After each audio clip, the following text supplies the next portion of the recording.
Dating is anxiety-inducing and expensive. It's hard enough to find a woman who's worth dating and to actually land a date with her, but it's even harder to figure out how to go about actually doing those first couple of dates. Earlier this week, I talked about how to go about asking women out. Now in this video, I want to talk about things to keep in mind for the first few dates. So first, I want to talk about what to actually do on a date, where to go and what to do, that kind of thing.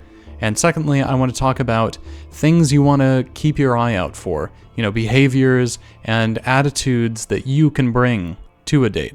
Firstly, dating is incredibly expensive, and it can be an incredible burden on you to, once you actually get a woman to go on a date with you, to then take her on a date, go to dinner, pay for the whole dinner, and for you to end up just not liking her or her not liking you. And you're out like $100 or more, and all you've done is learn that you don't want to see this person again, or she doesn't want to see you again.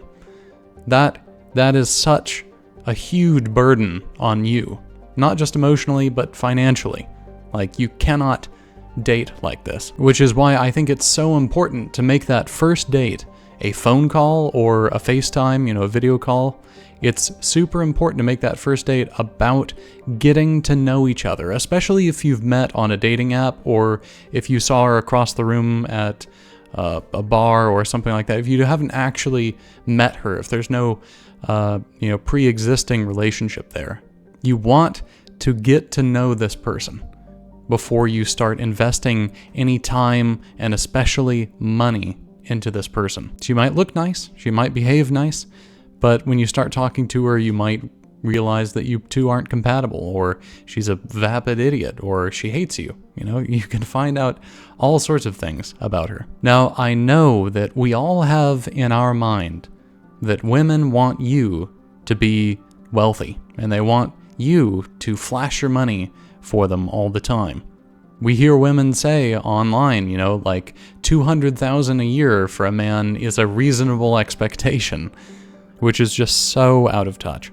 I feel like this is going to sound bad. I feel like 300,000, I guess if they made less than that, I feel like we wouldn't have the lifestyle I wanted, so I would work. $500,000? Is that bad?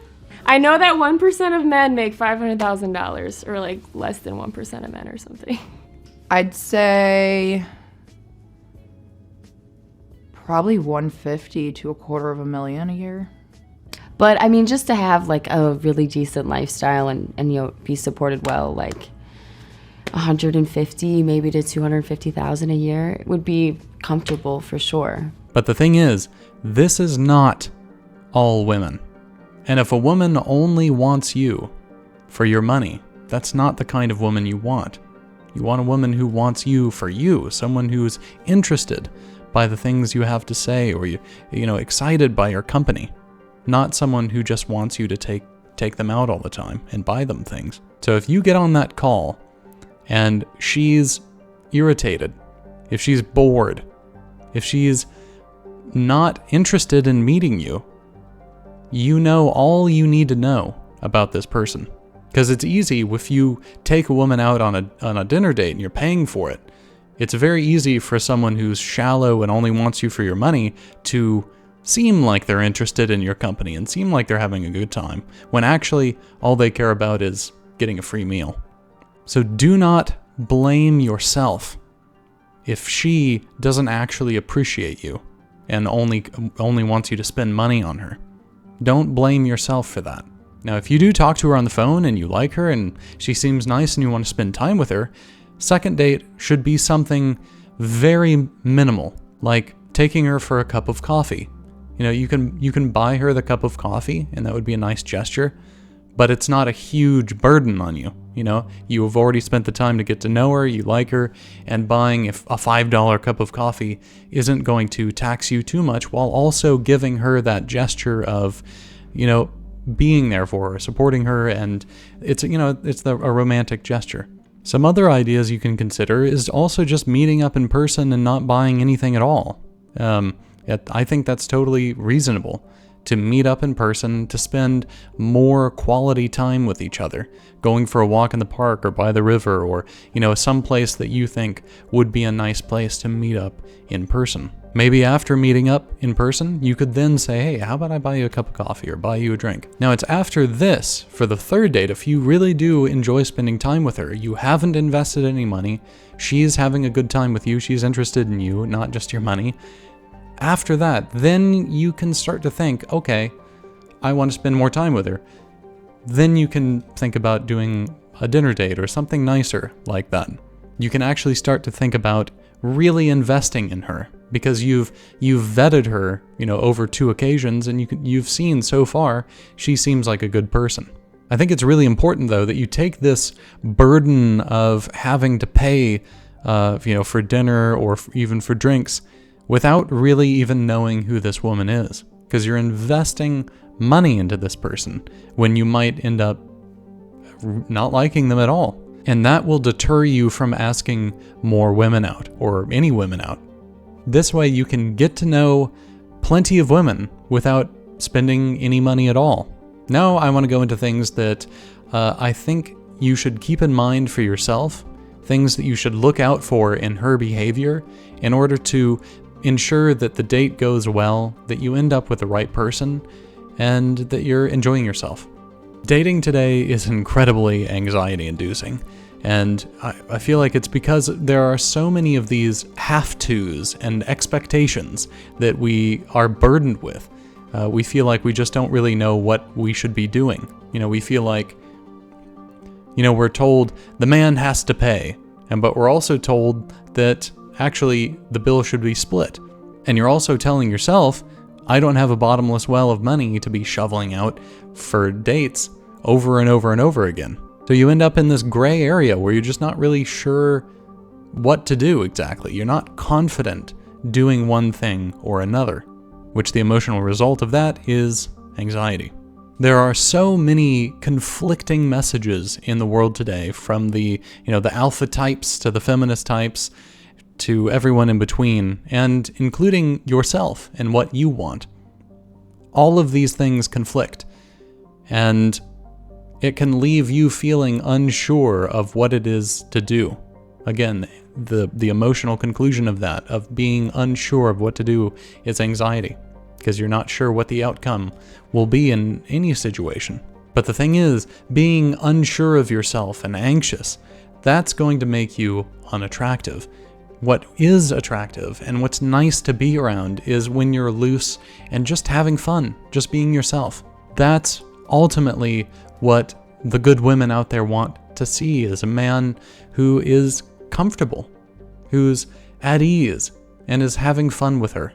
And if you're constantly thinking of what other people have said, and including myself, I've got to do this, I've got to do that, man always pays, man never pays, got to open the door, never open the door. If you're just got all that stuff from what other people have told you, you're not thinking about the real flesh and blood woman right in front of you.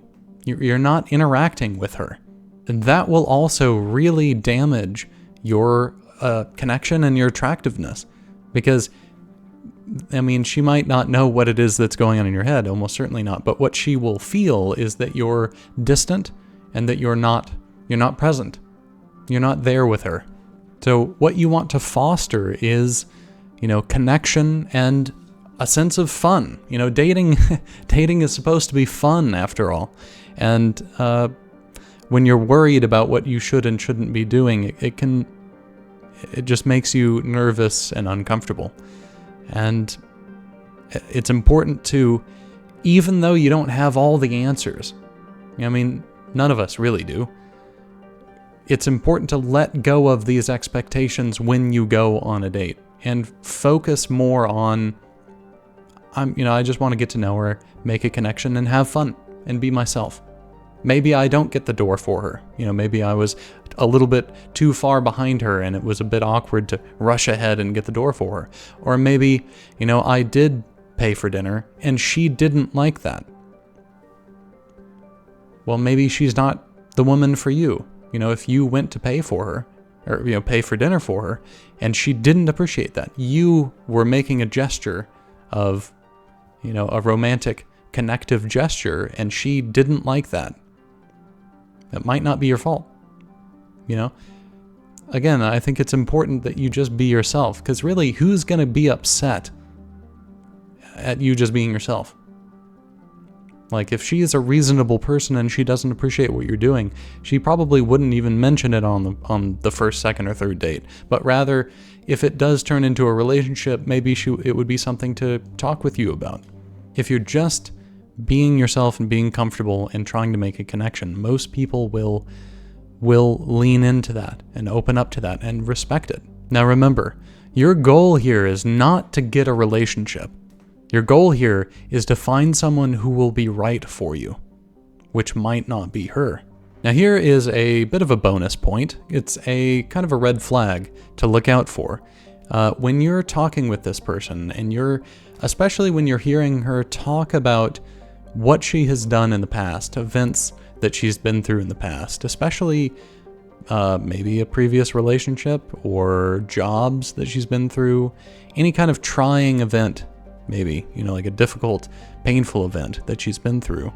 Something to listen for is she taking any accountability for that at all? Or is it always someone else's fault? Because no matter what situations we get ourselves into, like an abusive relationship, for example, it can absolutely be the other person's fault. But you do have a part to play in that. Like, you were the one who met that person and started to date them. And when it got abusive, maybe you stuck around. There's something for you to learn there. And if instead of learning something from it, just blaming everybody else, that can definitely be a sign of someone who's not willing to take accountability for their actions. And that's somebody you do not want to be in a relationship with. This is Chase Hughes. He's a behavior expert, and he talks about this same idea in this short in the context of business, but the principle applies. I get hired by companies a lot to do kind of employee screenings and all this kind of stuff. They say we want to screen out these guys that have extremely high narcissism, sociopathy, psychopathy. We came up with the question, what's the biggest thing you learned about yourself in that stressful time, that experience, that past relationship? Fill in the blank. For some people, they're going to say, well, I learned that I have a tendency to overdo things, or I lost my temper, or I did something wrong. You'll get genuine lessons from most people. But with the other people, you're a lot more likely to hear things like, I learned that I shouldn't trust companies right away. I should be a little more skeptical about what I'm getting myself into. I learned that I shouldn't make business deals unless I fully know somebody's background, because people aren't very trustworthy. Yeah, so what he's saying here is like, the same principle applies to relationships. If they're saying like, what they learned or what they got out of it, or just the way they talk about it, if it's always everybody else's fault. I got fired from that job because, my boss was a jerk, or I got into this relationship and it didn't go well because he was a jerk, or whatever. If it's always somebody else's fault, something to keep your mind out for. More genuine, honest, emotionally in touch people who take accountability for themselves, they might, acknowledge that other people are accountable for their actions as well, but they will acknowledge their own behavior, and take accountability for it. So you're going to hear like all kinds of blame shifting, even in the relationship question. Like, well, I learned that I shouldn't open myself up to a partner right away because they're going to cheat on me. They're going to lie to me. So it's always somebody else's fault. To this day, that's the first thing that they ask in interviews. Now, Chase Hughes is talking about, how you can discover if someone's a narcissist or a psychopath or something like that. Now, if the woman you're on a date with, you think is doing this kind of thing, I'm not saying that she is necessarily a psychopath or a narcissist, but it does show someone who's not, but it can indicate someone who's not really willing to accept responsibility. And that sadly is definitely something I think is pretty common these days. So something to keep an eye out for, because that attitude definitely will not work in a relationship. Also, something else to keep in mind is how you might be doing this for yourself, how you might be holding yourself back by blaming others. Like with the dating world, You know, the dating world might be total shit, and believe me, I totally understand and I agree. But at a certain point, you need to be able to say to yourself, okay, what now? What can I do to get what I want, despite how shit things are? You might have gone through all sorts of horrible experiences in your life. The dating world might be shit. The economy might be messed up. But ultimately, you're the one who makes your life happen. And trust me, I understand how messed up things have gotten. I'm not saying that others aren't responsible for making your life harder. But when you let that stop you from pursuing what you want, you become part of the problem holding you back. Well, I hope you got something out of the video. Subscribe for more and like it if you liked it. And I look forward to seeing you in the next one. Thanks so much for watching.